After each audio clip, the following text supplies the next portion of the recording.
But as we were talking about this, it's funny because my daughter made the invite list for this wedding. And it was fun because she's like, yeah, let's invite these people and these people. And just inevitably, some people don't get invited. And as we started talking with different people, it's like something happened that I thought today, as we're in a series called Family Matters, that we should talk about. Because sometimes in families, there's hurt, isn't there? Sometimes in family, there's hurt. There's strife, there's tension, there's why did this happen or why did this go this way? Sometimes it's intentional, sometimes it's careless. Sometimes, not from me, but from other people, words are spoken in anger, right? If you know me well, you're laughing. Dan's laughing. He's like, yeah, I know. No amens on that one, okay? Sometimes you needed support and you were looking for a family member to be there. Sometimes you feel betrayed or disappointed. Sometimes people that were supposed to protect you became a source of pain. And the difficult thing about family hurt is the closer the relationship, the deeper the wound can be, right? You ever think about that? Like the closer the relationship, the more that you open yourself up to be hurt by that person. It's true, isn't it? Family hurt lingers. It follows you. It can shape how we trust. It can shape how we communicate, how we love, how we react when things happen. We can build walls up. We can build walls between us and not only family members, but other people because of the hurt that has happened. And if we're not careful, unresolved hurt becomes inherited hurt. We inherit this hurt and we carry it into these other relationships. We carry it down generations if we're not careful. One generation bleeding on to the next. A painful moment becomes a pattern. An offense becomes, like I said, a wall that is up between us and them. Some families don't stop talking because they hate each other. They stop talking because they never learned how to heal. Maybe that's you. Today, you're in this place and you're like, man, I'm glad to be here. I don't know where you're at. Maybe you've been a follower of Jesus for a long time and you're like, man, I'm so glad to be here. But when it comes to family, I've been hurt before and I'm just not sure if family really matters. Or maybe you're here, you're new, you're a visitor, and you're running away from family and it's like, man, this is so hard. Why am I hearing this message today? Maybe there's tension in your marriage or distance with a parent. Maybe there's bitterness towards a sibling. I have a twin sister, and I'm going to tell you, I was perfect and she was horrible. I remember one time when we were teenagers, she would get up super early in the morning, and I would get up at the last possible second, right? And so all the time we were, on this side of the house, and I remember at like 5:30 in the morning. Why would you get up at 5:30? School doesn't start to 8. You need to get up at like 7:45 and you can still make it, right? And I would just start hearing boom, boom, boom, because she'd listen to techno, and it was just so loud, and I remember it drove me nuts. And she had built this collage on the outside of her door, all the things that she loved. And I mean, she spent hours and hours and hours on this thing. And I remember one day we got into an argument and she slammed the door in my face. And in a moment of what some might call poor decision making, I reached up and I ripped the collage off of her door and threw it onto the ground. As soon as I did it, I knew I was in trouble. And I remember the door slowly opening. And well, let's just say you can stop bleeding after a while, but it takes a while. She was upset. And there was hurt that happened in that moment. But we joke about it now, but at the time, it really hurt her.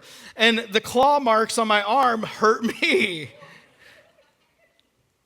But maybe it's something more serious, and maybe it's something that's lasted for years for you.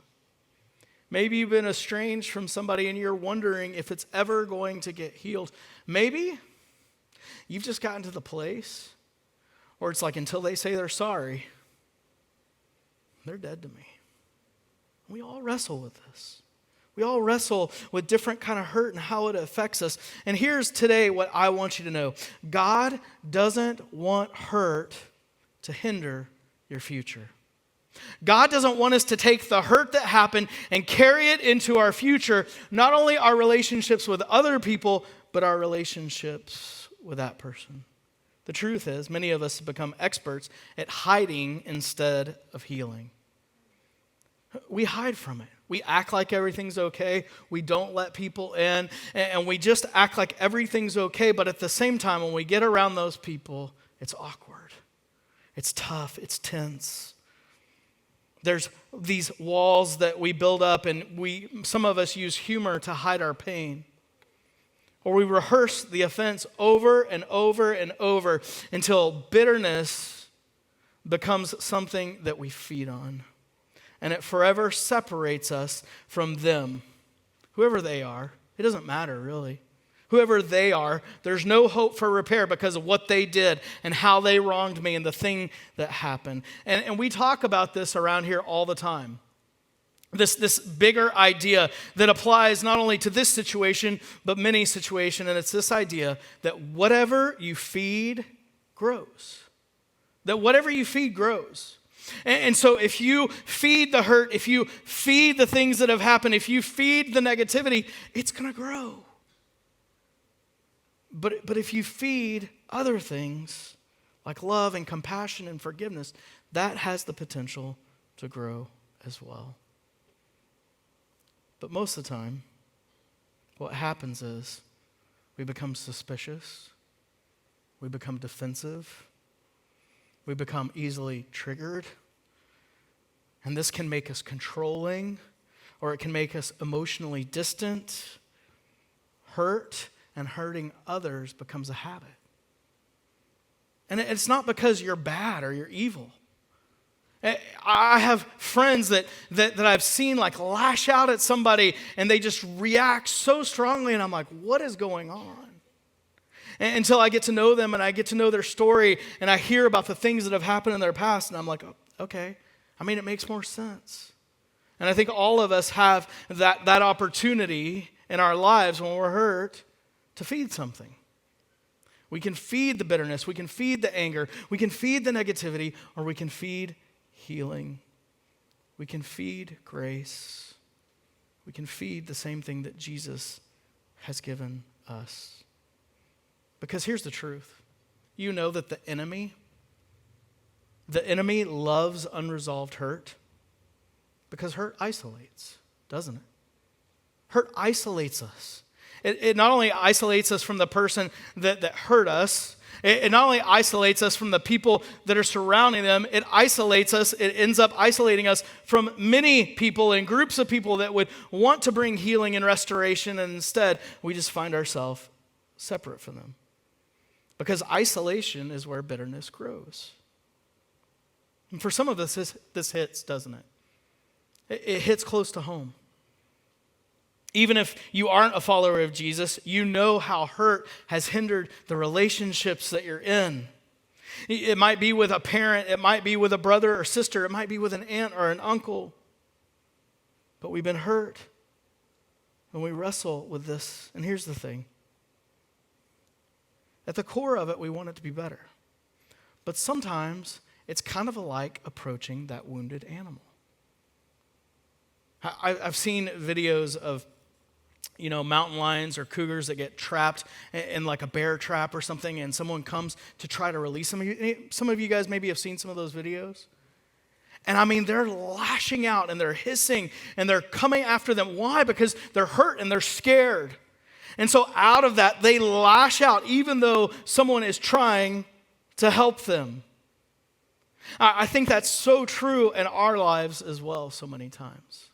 That we might be hurt and someone might be coming in to bring healing and bringing restoration, but we find ourselves lashing out at the same people that would desire to heal us. And so my invitation today is to lay down the hurt, lay down the frustration, maybe for just a moment, quiet your soul, and see what God might be talking to you about today. Because today I want to look at some really practical advice that's found in the Bible. And I think no matter who you are or where you're coming from, if you're a follower of Jesus or you're not sure if you want to be a follower of Jesus yet, that it can be crucial to bringing healing and restoration in your life. And if you are a follower of Jesus, the Word of God is something that we trust, that we believe that following Jesus will make us better at life and it will make us better people, and that we can trust in His Word. And so we're going to jump in Hebrews chapter 12 to start off with today.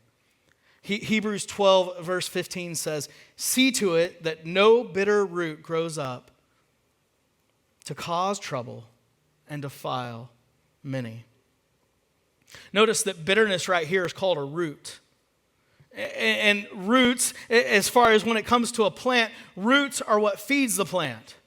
Roots are what brings the sustenance. Roots are what gives us the nutrients, whether good or bad, that are going to help the plant grow and make it into the plant that it's going to be. It goes back to this idea of whatever you feed grows. If you feed negativity, man, you're going to grow up and you're going to be quick to be negative. You're going to be quick to be critical. You're going to see suspicion in every person. And right here, Hebrews is saying, listen, make sure that no bitter root is going to be feeding the essence of who you are. Why? Because it's going to cause trouble. And it's going to defile many. I've told, if you've been around here for a while, I've told some of you guys, like I've wrestled with negativity at times. I'll see something that's going on and I just get negative about it. And here's what I found. The longer that I feed that, the more negative I get, not only about that situation, but about everything. Well, did you hear about how that person sang? Well, did you hear when they came off, like we worked together and we should have a great relationship. And when they got done, they walked off and they smirked at me. I can't believe, you know what they meant. Some of you experience this at work. Some of you experience this in your life. And you have this root of bitterness that's growing in you, that it's feeding you, and it's providing a sustenance that's not positive, but it's destroying you in the relationships that God would desire for you to have. And the crazy thing is it's underground. And so above ground, for a while, for a season, everything might look great. Everything might look like it's going well. But deep down, you're being fed by things that are destroying you. This means that you can look fine publicly while something toxic is growing privately. You ever experience that? Like maybe for you it's Monday. Remember that song, Everybody's Working for the Weekend? Some of you are like, no, I have no idea. Some of you, though, know what I'm talking about. Whatever they said. Lover boy. Okay, I translated. It has to go through that. I'm going deaf, okay? But listen, I remember that song, and for a season, I had a job that I hated. I hated that job, and I started at 6 a.m., which meant that I was getting up way earlier than I would care to, and I would be driving to work, and I would just, in my head, I'd be like, man, I can't wait until it's the weekend. I hate this job. And I just was feeding myself negativity. And maybe publicly for a season, everything looked good. But it began to affect not only who I was at work, but who I was at home. And eventually, just like in my life, what was underground comes above ground. A sharp tone, a harsh reaction, constant anger, withdrawal, unforgiveness. Because it's the root that had been feeding my soul, and it's the root that feeds our souls. And why? Because the source in hurt and unforgiveness ultimately turns into poison in our lives. And here is what many people misunderstand when it comes to this idea of forgiveness. Forgiveness is not pretending that the hurt didn't happen. Forgiveness is refusing to let the hurt control your future. Because a lot of times, like I'll talk to people and they're wrestling with something that happened to them, or they're wrestling with something that happened in the family and it causes this big rift. And they're like, man, this thing happened and I just cannot let it go. And I can't, Matt, I can't pretend that it didn't happen. It happened. And I don't believe that that's what God is calling us to do, to pretend that it never happened. No, I don't think it's pretending it didn't happen. I think it's refusing. Saying, listen, in spite of the hurt, in spite of the thing that happened, in spite of the wrong that was done, I refuse to let it control my future. Not letting that bitter root grow, not feeding it, not just like saying, listen, I'm just going to continue to grow in bitterness. And I don't know a better example of this than Joseph and his bros. Now, some of you guys, you're like, oh, I know the story. I know exactly where you're going to go with this. And for some of us, we don't. And that's awesome. Joseph was a guy in the Bible that, despite like some of the good things that happened in Joseph's life, one of the things that he wrestled with early on was bragging just a little bit. Because Joseph had a bunch of brothers, and what happened is he was like, hey, I don't know if you know, but I'm the favorite. Dad loves me more than anybody else. Now, I'm not going to ask you to raise your hand if you've experienced that in your life, but some of you have, right? Some of you have experienced that in your life where it's like, man, like your mom and dad's favorite and they love you more than me. And Joseph didn't just, think it. He like fed it to his brothers. And pretty soon he gets given this coat. I mean, it's this amazing coat and he's super proud of it. And this is just kind of what I imagine that it's like. That he's like, did you see my coat that I got? And you didn't, like, okay, I'm sure he didn't do that. But that's just, like, I just imagine, like, when Joseph got up before his brothers and he's like, I got a coat and you didn't, that his brothers are like, why is he bragging all the time? It's so frustrating. He's like, look at the favor that I have. I have Dad's favor. I had this dream that all of you guys bowed down to me. Listen, I never told my sister that I had a dream that she bowed down to me. And if I had, it would have gone bad. And it went bad in Joseph's life because pretty soon they'd had enough. They threw him into a pit. They sold him into slavery. Literally, a caravan comes by, and they're like, what are we going to do with the brother that we threw into the pit that's Dad's favorite, that he has this cool, all this kind of stuff? And they're like, let's sell him. We'll make a little coin.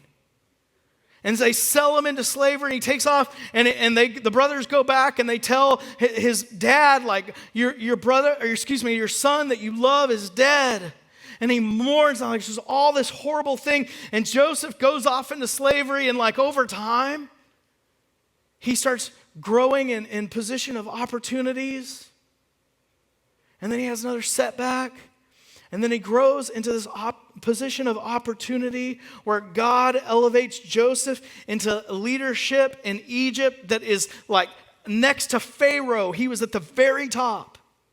I mean, through all the stuff that had happened, Joseph finds himself in this place of incredible, incredible power.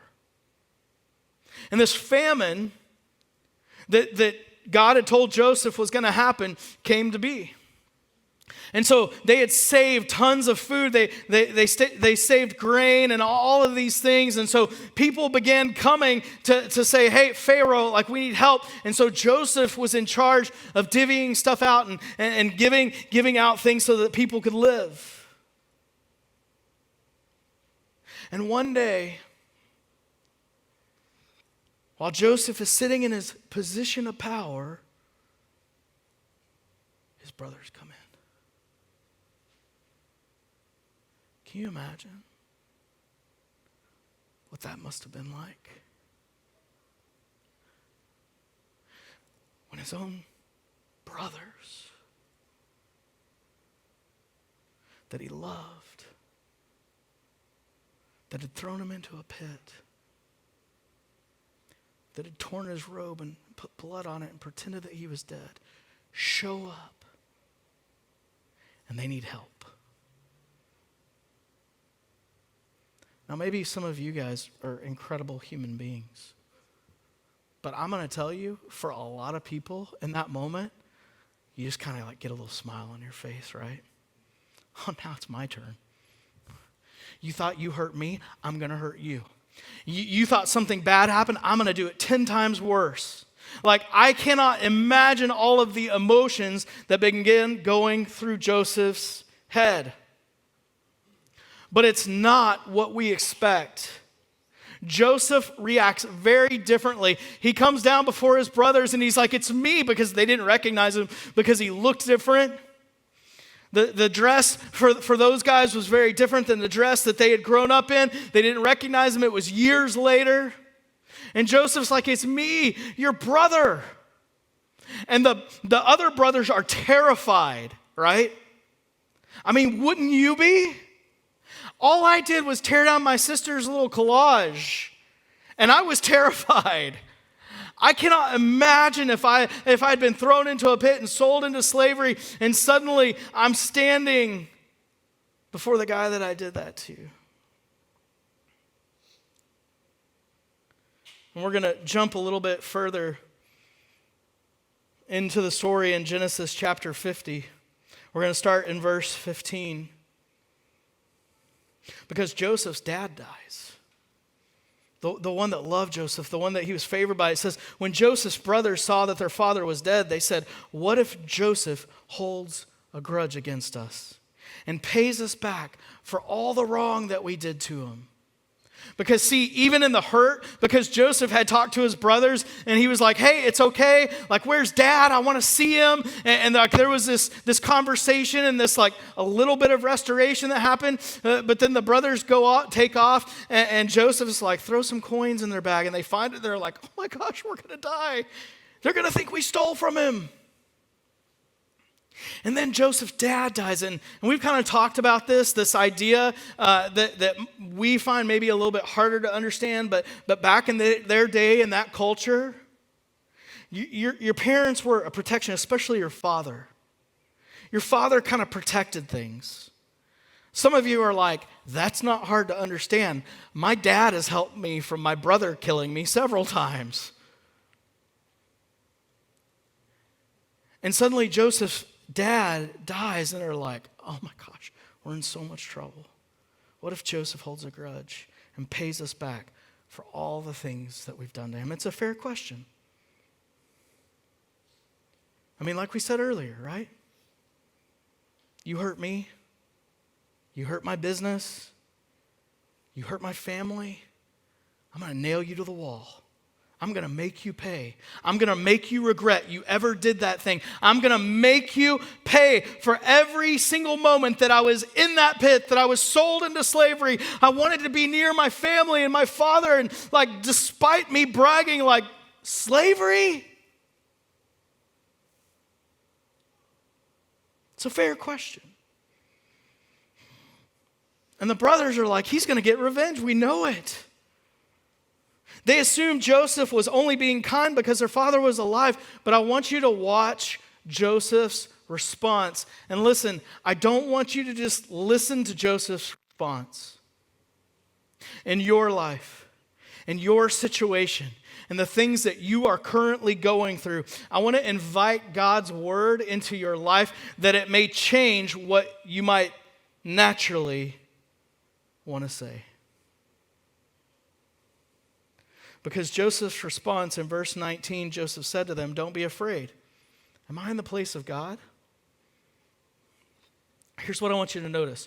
Right off the bat, he says, listen, I don't want you to be afraid. Am I in the place of God? And I think one of the first invitations that we get is when it comes to navigating things in our life, that we need to first and foremost put God in his appropriate place and put ourselves in our appropriate place. God, I trust you. God, this is killing me. We don't get to unpack like Joseph's journal. Like, wouldn't it be interesting to read Joseph's journal? Like, my brother showed up today.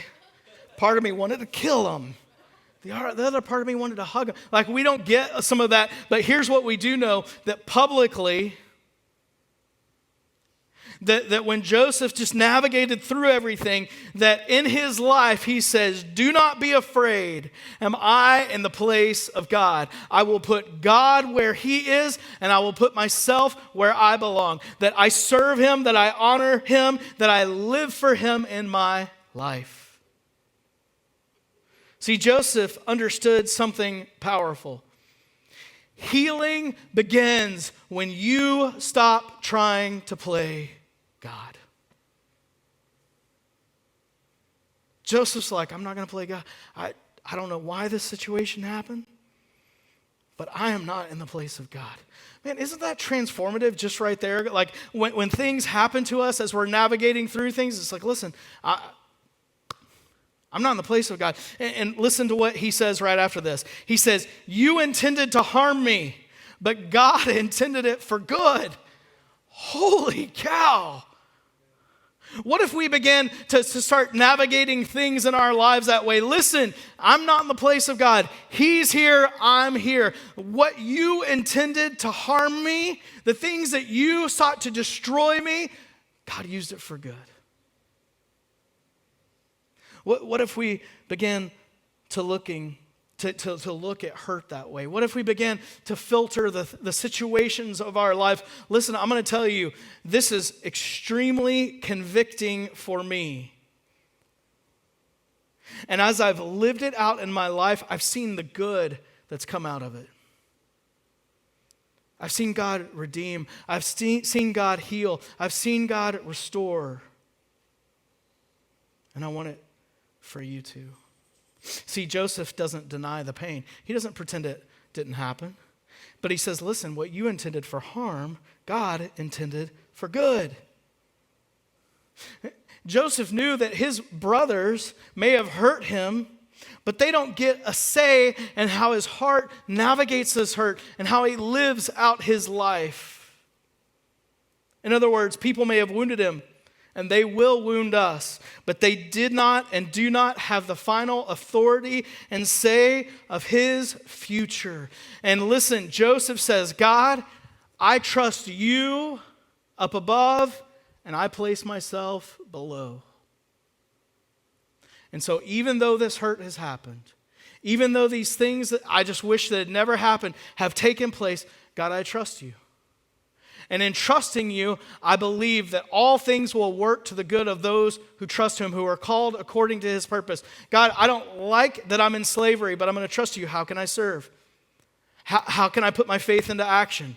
Maybe for you in your life, what are some things that you need to put your faith into action? What are some things that you need to say, listen, God, I've been trying to own this. I've been trying to absorb the hurt. I've been trying to radiate it and make that person pay for the thing that they did. God, I'm going to kneel to you. I'm going to trust that in spite of all the things that have happened, that you can work it to the good. Because what happened to Joseph and what happened to you and what happened to us was real. The betrayal, the abandonment, the words that hurt, the disappointment hurt. But the pain does not get the final word over your life.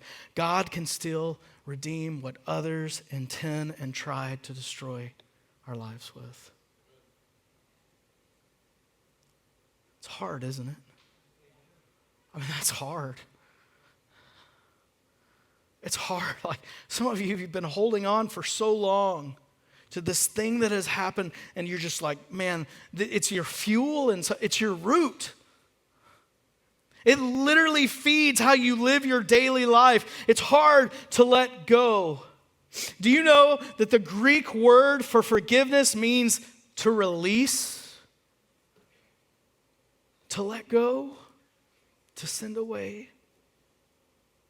Forgiveness is releasing your grip on the offense. And instead of the offense, filling it with the grace that Jesus offers. Forgiveness doesn't instantly remove pain, but it removes the poison.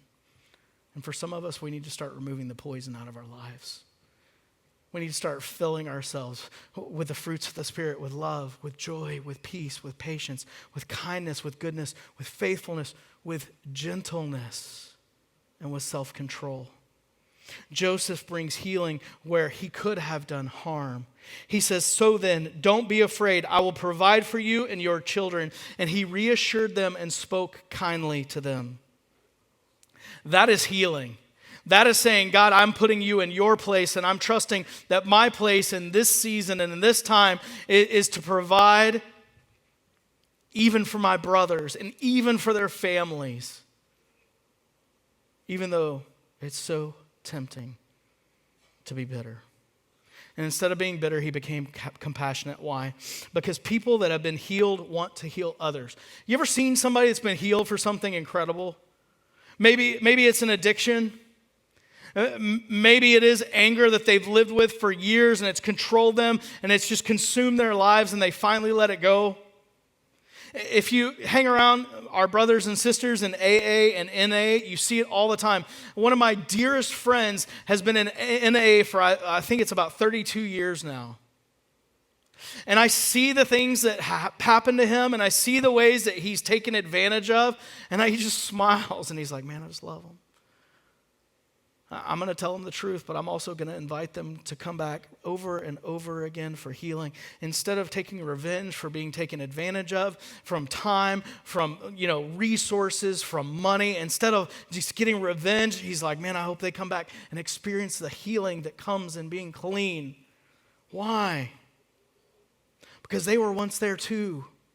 They had experienced the control, the slavery to the addiction, and they became free, and they're like, man, I want others to experience it. Do you know that that is what we have in Jesus Christ?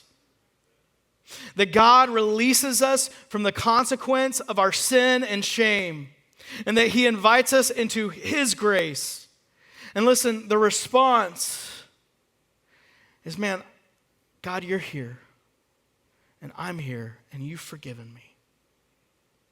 How can I not offer forgiveness to others? One of the greatest evidences of God's work in your life is not that you never got hurt. It's that hurt didn't harden your heart. That hurt didn't harden your heart.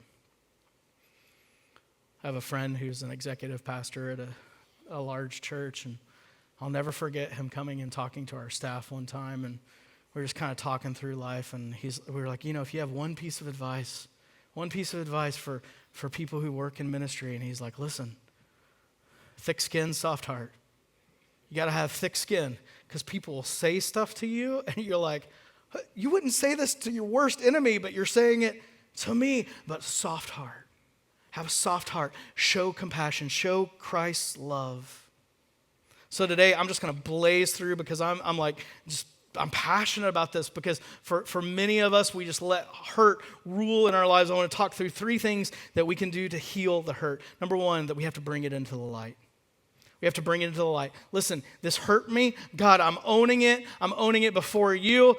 I struggled with this. I didn't like the way that it went. I'm going to give it to you, and I'm going to trust you in the midst of it. And that leads to number 2, that we release what we cannot control. I cannot control what happened. I cannot control how they act. But I can control my heart and my vision, the things that I fix my sight on. God, I will look to you. I will trust you as Lord and King in my life. See, forgiveness is saying, I trust God more than I trust my bitterness. We have to release what we cannot control. And number 3, allow God to heal you before you bleed on others. Some of you know exactly what I'm saying, because you've been hurt. And instead of having thick skin and a soft heart, man, you got thin skin. And as soon as you get cut, you bleed all over people. You cannot help but bleed on people. Man, it's like that wounded animal. You reach out, somebody reaches out to you, and you just attack them. God is inviting us into a healing, into being fed by a root of goodness, a root of joy, a root of salvation, a root of grace. It's time to let go. It's time to let go of bitterness. It's time to let go of anger. It's time to let go and bring down the walls that are separating us from our relationship with our family, because our family matters. This family, the family of Christ, matters. Our immediate and our extended family matters. And as we look to the story of Joseph, man, Joseph has this restoration that takes place with his brothers. He gets to meet his brothers' wives and their kids, and they've gotten older and they've grown up. He heals what I'm sure at one point he thought was gone forever. What if you could have that in your relationships? What if you could have that in the thing that happened to you that you thought would never be healed? Listen, it starts not with them. It starts with us. Saying, God, I'm going to put you in your place. And even though it's hard, I'm going to forgive. See, the world already knows what bitterness looks like. What the world desperately needs to see is restoration. World knows what bitterness looks like. They see it every day. They see it driving down the freeway. I'm trying to get better, okay? Listen. The world desperately needs to see what restoration, and someone saying, listen, what you intended to harm me, God used for good, and I trust in that. I trust in that not only after it's already been figured out, I trust it in the process. So don't leave today carrying what Jesus wants to heal. Stop drinking the poison of bitterness and expecting the other person to die. You're feeding yourself. The roots of your life are bitterness and anger and frustration. Give it to Jesus. This week, I want to challenge every person here to do one intentional act towards healing.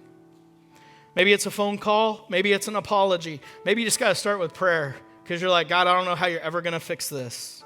One step towards forgiveness, not because it's easy, but because freedom is on the other side of obedience. And that is the life and life to the abundant that God talks about. And he invites all of us into that. In fact, just a second, we're going to go into a time of communion. And communion is a time where we celebrate that he paid the price that I could not pay, that he took on him the burden of our sin, that he perfected my imperfections, and because of his grace that we are healed. And listen, that's why we existed as a church, to help people find and follow Jesus, to experience that forgiveness that's offered to all people.